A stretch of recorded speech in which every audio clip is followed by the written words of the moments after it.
Salut tout le monde, je vous retrouve dans un décor qui n'est pas du tout optimal, mais je tourne cette séquence à la suite de la fin du vlog d'Yggdrasil où je vous disais déjà que j'avais passé une journée de reprise pourrie, surtout la fin de journée en fait.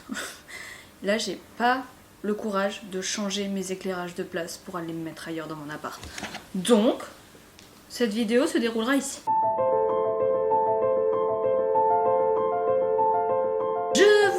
Aujourd'hui pour vous parler d'un challenge qui commence le 1er mars. Il s'agit du challenge du PIF, donc le printemps de l'imaginaire francophone, qui est un challenge organisé par Zardonia, qui tient aussi le blog Monde Fantasy et qui est l'autrice de la saga Nef et Shea, voilà, que j'ai enfin en papier, donc je peux enfin vous les montrer en papier. Donc de la saga Nef et Shea, et elle organise tous les ans le printemps de l'imaginaire francophone, qui est un challenge de lecture qui se déroule du 1er mars au 1er juin et qui consiste à lire des romans de l'imaginaire francophone.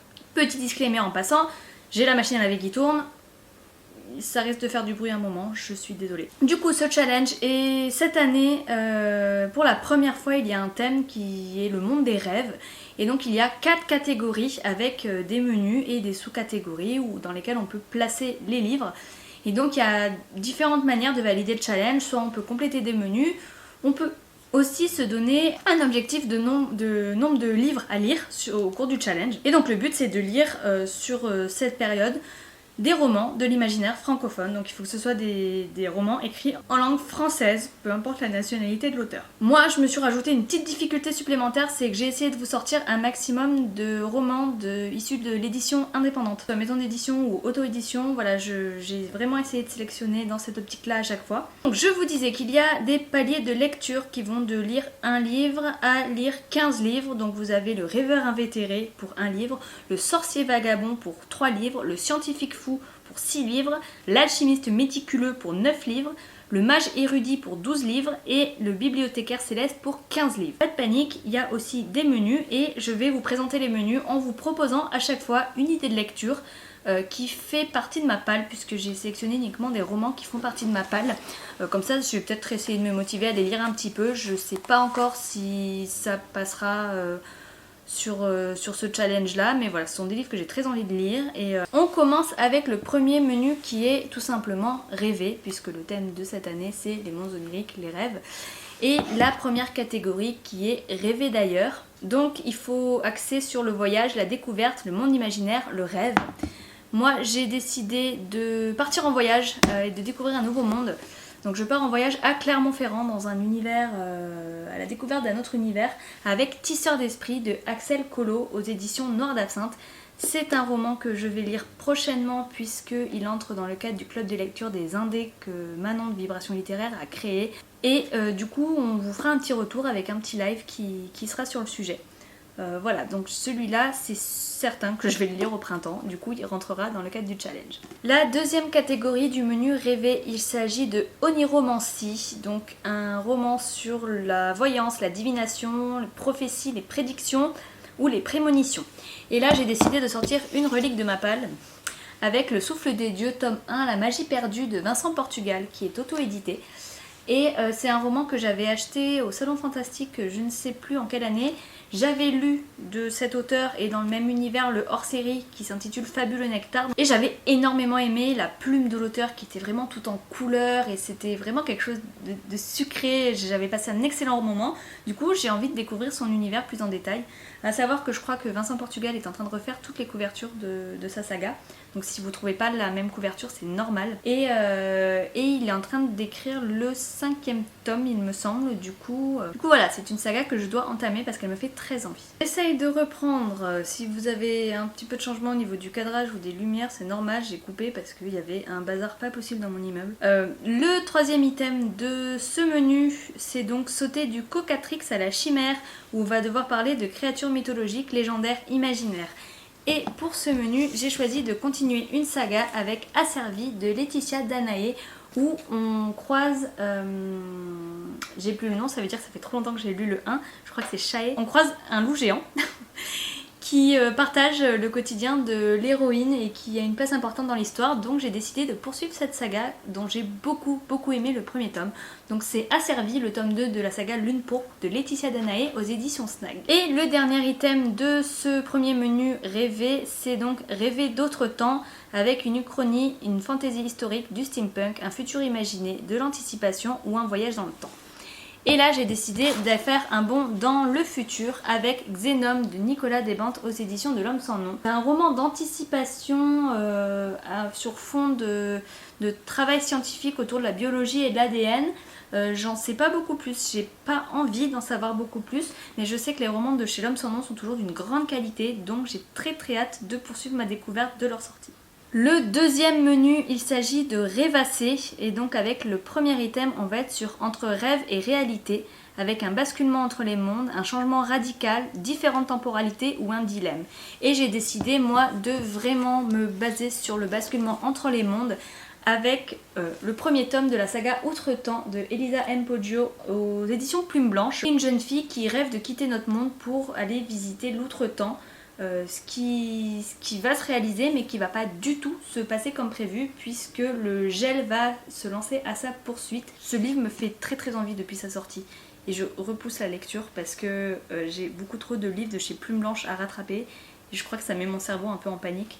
Donc du coup j'en ai mis quelques-uns dans cette pile à lire pour me motiver à les lire parce que celui-là vraiment depuis la sortie je l'orne dessus. Le deuxième item de ce menu, il s'agit de Songes d'une nuit de printemps avec Féerie, Petit Peuple, Contes, Légendes et Mythes. Féerie, Petit Peuple, je n'ai absolument aucun ouvrage dans ma pile à lire. Enfin à première vue comme ça qui me venait.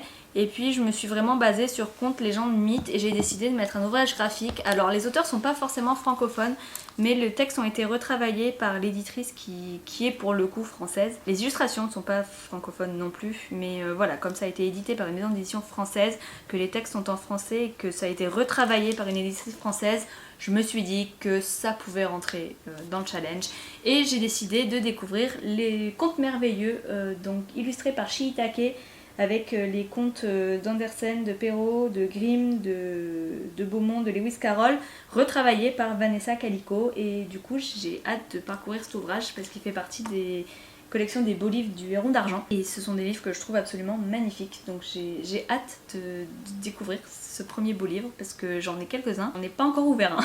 Le deuxième item de ce menu, il s'agit de Fantasmagorie et là on va être sur de l'art, du livre illustré, de la BD ou du théâtre. Et j'ai décidé de terminer enfin ma lecture de Nightmare de Johanna Zahir et Thibault Rolando Franciozzi. C'est un roman que je lis petit à petit, je lis quelques pages de temps en temps. J'aime bien cette manière de lire, mais je pense qu'il serait temps que je le termine. Je suis page 171 et je pense qu'il est temps que je le termine avant d'oublier et de me sortir un peu du monde, que ça dure trop longtemps en fait. Donc je vais mettre un coup d'accélérateur, surtout que le tome 2 est en préparation. Donc voilà, c'est vraiment un très bel ouvrage. Donc voilà, c'est vraiment un très bel ouvrage. Je vous montre un petit peu l'intérieur. Donc là, on est sur une page de texte avec un début de chapitre. Mais en fait, ça alterne avec des pages de BD, des pages illustrées. Voilà, c'est vraiment un ouvrage un peu ovni dans l'édition. Et du coup, je trouvais qu'au niveau de l'item du menu, ça collait vraiment très bien. Le dernier item de ce menu, il s'agit de Entre élucubration et divagation. Et là, on doit se tourner vers un mélange de genre, de l'humour ou de l'extravagance. Et pour ça, rien de mieux que le style du maître Yann Bécu. J'avais adoré son roman Les Bras de Morphée. Ici, dans l'effet coccinelle, on donne le ton. On donne le ton avec la première phrase du résumé. Hein. Le lancement de l'Homo sapiens était une idée bien pourrie, génétiquement trop instable. Le service créa avait prévenu dès le début, il préférait de loin le projet Bonobo. Voilà, on retrouve la patte de Yann Bécu dans un questionnement autour de la religion, de l'existence des dieux. Voilà, ça annonce quelque chose de complètement décalé. J'ai très hâte de lire, je m'étais régalée avec son précédent roman. Et on est encore sur un roman des éditions de l'Homme sans nom avec une qualité éditoriale qui, je sais, me convaincra. Le troisième menu, il s'agit de Cauchemardé.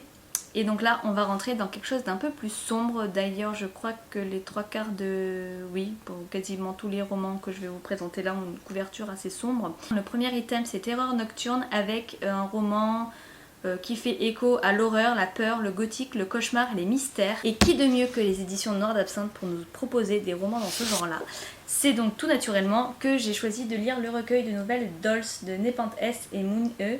Moon E, je sais pas comment on prononce ça, je suis désolée. C'est un recueil autour des poupées et c'est juste parfait pour cet item, voilà. Donc je suis contente de l'avoir en ma possession et je compte bien le découvrir. Je comptais le garder pour Halloween, mais enfin je sais pas, on verra, peut-être que je le lirai du coup là. Globalement, les livres que je vais vous présenter ici, j'aurais peut-être préféré les garder pour la période Halloween, mais étant donné le thème du menu, il va quand même falloir que je me fasse un petit peu peur, je pense. Le deuxième item de ce menu, il s'agit de Hantise avec vampires, loups-garous, fantômes et démons. Vous imaginez pas le temps que j'ai passé devant ma bibliothèque pour vous trouver un roman qui rentre dans ce genre-là. Et je pense que c'est le seul de ma palle, parce que déjà vampire, loup-garou, j'en ai pas dans ma palle. Démons, c'est assez vague, j'avais rien qui faisait vraiment écho à ce menu cauchemardé.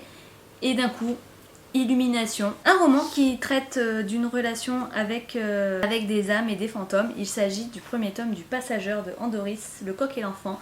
Il était publié aux éditions Link, je pense qu'il va ressortir aux éditions Léa, parce que les éditions Link sont devenues une collection jeunesse young adulte des éditions Léa. Moi j'ai les 2 tomes dans cette édition, dans ma pile à lire, et apparemment c'est vraiment bien. Donc j'ai hâte de découvrir ce petit tome 1. Voilà. Du coup, le troisième item de ce menu, il s'agit de Aux 12 coups de minuit. Et donc là, on va parler plutôt de forces occultes, de nuit et de malédiction. J'ai décidé de vous mettre un roman auto-édité que je comptais aussi garder pour la période d'Halloween. Je vais pas vous refaire le speech. Il s'agit de Dullahan de Marine Kelada. Donc ici, on est sur une réécriture de La Belle et la Bête version Cavalier sans tête. Et j'ai trouvé que c'était pas mal niveau... forces occultes, nuit, sombre, tout ça, rien qu'avec la couverture déjà, ça donne le ton. Manon de Vibration Littéraire l'a beaucoup aimé, donc j'ai hâte de découvrir ce qui peut se cacher derrière. Le dernier item de ce menu, il s'agit de La nuit, tous les chats sont gris, et là on va parler de l'heure de mensonge, de trahison, de complot ou de tromperie. J'avoue, j'ai un peu forcé pour le mettre dans un des menus, parce que je veux vraiment terminer cette saga, qui ne compte que 2 tomes, que j'avais adoré le premier tome, et que j'ai très envie de découvrir La Santa Muerte de J. Robin, et qui est le tome 2 de la saga Rouge Sang et Noir Corbeau aux éditions du Héron d'Argent. J'avais commencé à le lire mais c'était pas le bon moment. J'avais lu le premier chapitre mais vraiment c'était pas le bon moment, j'étais en pleine panne de lecture en juillet dernier et du coup je l'avais laissé de côté, mais j'ai très envie de finir cette saga et je pense qu'on va pouvoir, vu du résumé et du premier tome, on va pouvoir facilement le faire rentrer dans cette catégorie, donc de mensonges, de trahison, de complot. Et voilà, connaissant l'autrice, dans tous les cas je pense qu'on pourra se raccrocher à cette catégorie. Et enfin le dernier menu, il s'agit de Idéaliser. Ici on va être sur un premier item avec Monde idéal, où il va falloir trouver un roman qui parle de tolérance, de différence, un roman LGBT+, qui traite du féminisme ou alors qui promeut l'inclusivité. J'ai un roman qui raconte tout ça dans un univers de fantasy où les jeunes veulent prendre une place qui leur est pas forcément possible initialement. Et du coup j'ai décidé de lire Sous les ailes du Dieu Corbeau de Sarah Pintado aux éditions Noir d'Absinthe dans la collection Chrysalis. Et du coup, on est ici sur le même univers de fantasy que Mojuncha. Et on va suivre voilà, des jeunes qui essayent de trouver leur place dans ce monde, qui essayent de trouver qui ils sont, se battent pour avoir des places qui leur sont pas forcément attribuées de par leur naissance, de par leurs études, de par leurs conditions. Je trouve que Sarah Pintado a une manière d'exploiter ses inspirations et ses influences et ses origines de manière très approfondie et hyper intéressante, donc j'ai très envie de découvrir ses écrits. Le deuxième item de menu idéalisé, il s'agit de Monde Parfait, et là on doit partir sur une éco-fiction, du solarpunk, une utopie, une dystopie ou du post-apo. On va partir du côté des éditions Cadaline avec le tome 1 de la saga Quand viendra notre tour de Lucie Bernard, donc Anémis. Et donc ici on est tout simplement dans une dystopie avec une caste plutôt aisée et une caste très pauvre, avec des différences sociales et un grand mur qui les sépare si je me souviens bien. J'avais lu le début, j'avais bien aimé ce que Lucie proposait, du coup j'ai pas envie d'en savoir beaucoup plus. C'est une duologie qui est terminée, donc si elle vous intéresse vous pouvez vous la procurer. Évidemment tous les liens des romans que je vous présente ici seront dans la barre d'infos. Et du coup, moi, je vais me plonger dans ce roman de Lucie Bernard qui serait le premier que je lirais de cette autrice. Pour l'item suivant, j'ai un peu triché. Vous allez voir pourquoi. Il s'agit de Le meilleur des mondes possibles, donc avec un roman qui traite de l'optimisme, du bonheur, de l'espoir, de la jeunesse, de l'aventure ou du parcours initiatique. Et j'ai décidé de vous proposer 2 romans parce que je voulais absolument les proposer dans cette vidéo et que j'avais pas assez d'items pour proposer tous les romans que je voulais proposer.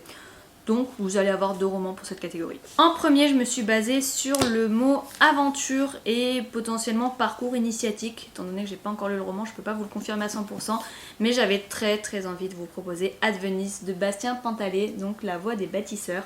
C'est de l'auto-édition. C'est de l'auto-édition de très bonne qualité et je sais que le contenu est aussi de bonne qualité pour avoir déjà lu d'autres romans de l'auteur. C'est un roman où on ressent une très forte inspiration peut-être de La Horde du Contrevent de Alain Damasio, au moins en tout cas dans le résumé. Juste l'illustration avec la boussole me donne très envie de lire le roman. J'ai pas forcément envie de relire le résumé non plus. Je sais que je vais passer un bon moment avec les écrits de Bastien Pantalé. Du coup, je vous conseille vous aussi de craquer sur ce roman. Il lui reste quelques exemplaires du roman à ce prix là et ensuite le va augmenter puisque le second tirage enfin bref, les inconvénients de l'édition indépendante, le second tirage a coûté beaucoup plus cher avec la pénurie de papier, donc forcément le prix du roman suit pour que l'auteur puisse manger à la fin du mois. Le deuxième roman que je voulais vous proposer ici, on va être sur peut-être plus la jeunesse, l'aventure et toujours le parcours initiatique avec Les Princes du Feu de J. Robin, toujours J. Robin oui, mais aux éditions Plume Blanche cette fois-ci. On va suivre 2 frères donc dans une fantaisie pirate mélangée avec une fantaisie orientale avec 2 frères qui vont se déchirer, se retrouver. Et le dernier item, il s'agit de Monde retrouvé et cette fois on va devoir continuer ou terminer une série. Je vous ai dit que je voulais me motiver à lire les romans des éditions Plume Blanche et j'ai décidé de replonger quelques mois avant sa sortie dans l'univers que Ophélie Duchemin a créé avec Murmure de l'Océan, donc aux éditions Plume Blanche, qui est la suite de Rose éternelle que j'avais énormément aimé. Voilà, j'ai hâte de retrouver cet univers et de voir ce que Ophélie a pu nous proposer d'autres sur un autre continent, explorer d'autres facettes, développer ce fil rouge à peine amorcé dans le tome 1 et vous proposer surtout un retour de lecture pour sa sortie en juillet. J'ai hâte de retrouver cet univers. Et voilà, cette vidéo touche à sa fin. J'espère que les conseils de lecture vous plairont pour cette édition du Printemps de l'Imaginaire francophone. J'espère aussi que ça vous aura donné envie de participer à ce petit challenge qui n'est pas très connu mais que je trouve hyper sympa parce que ça met en avant l'édition de l'Imaginaire francophone et il y a tellement de belles pépites dans cet univers-là. Je me permets, je ne l'ai pas mis dans les recommandations parce que je les ai déjà lus, mais si vous n'avez pas encore lu les romans de l'organisatrice du Printemps de l'Imaginaire francophone, je vous invite fortement à aller découvrir sa saga Nef et Chéa. J'ai adoré l'univers, j'ai adoré... Ouais, c'est un roman plein de couleurs. J'ai adoré l'exploitation des différents types de magie et les aventures et la relation qui se tisse entre les 2 personnages qui est différente de ce qu'on peut trouver d'habitude. Vraiment, c'est une très bonne saga et je vous invite fortement à découvrir cet univers si c'est pas encore fait et plus généralement à participer au Printemps de l'Imaginaire francophone. Voilà, moi je vous fais de très gros bisous et je vous retrouve la semaine prochaine avec le vlog d'Yggdrasil. Allez, bisous, ciao!